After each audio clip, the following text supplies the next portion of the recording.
Harĩ kiumia gĩa gukunguira mbeu njithi thiinii wa thi, thirikari ya kaunti ya Naikuru rungu rwa ngavana Lee Kinyanjui nĩ yambĩrĩirie morutani megiĩ ũheani wa kandarathi cia thirikari kũrĩ mbeu njithi kuma mwena ũyũ arĩ ta njĩra ĩmwe ya gũthondeka mĩeke ya mawira harĩ mbeu njithi. Akiaria hĩndĩ ya mambura maya kiharo-ini kia Nyayo Gardens taũni-inĩ ya Naikuru, Kinyanjui oigite mathomo maya nĩ megũkorwo marĩ kĩguni kũrĩ mbeu njithi, kuona nĩ mekũmahotithia gũikia mahoya kũrĩ kandarathi cia thirikari, ũndũ ũrĩa ũngĩmahotithia kũgacĩrithia mĩtũrĩre yao. And when you come up with your ideas, sometimes they may not look very good. People may laugh at your ideas. They may look outrageous.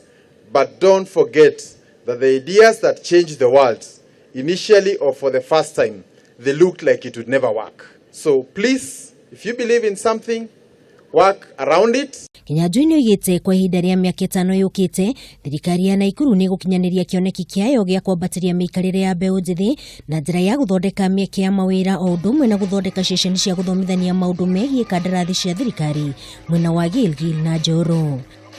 Sometimes the wording of these tenders can scare almost everybody. The things they request, the experience they expect you to have has more often than not tended to scare away our young people.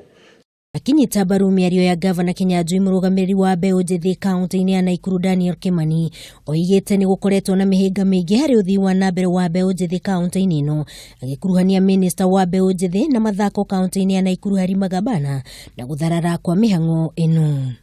Nimemuuliza governor aweze, sisi especially youth department hatuna sisi, tumemuuliza ya kwamba afanye hima appoint ambaye atasimamia hii docket ndio apitishwe na bunge ya county. Mbeu njithi nĩ moretio mahĩmbĩrie mĩeke ya mawĩra ma thirikari na mateanĩrie ũhũthĩri wa ndawa cia kũrebia na njohi, kuona nĩcio kĩhumo kĩa wĩkinaĩ. Handũ-inĩ ha Kameme TV njĩtagwo Wangui wa Gathugu.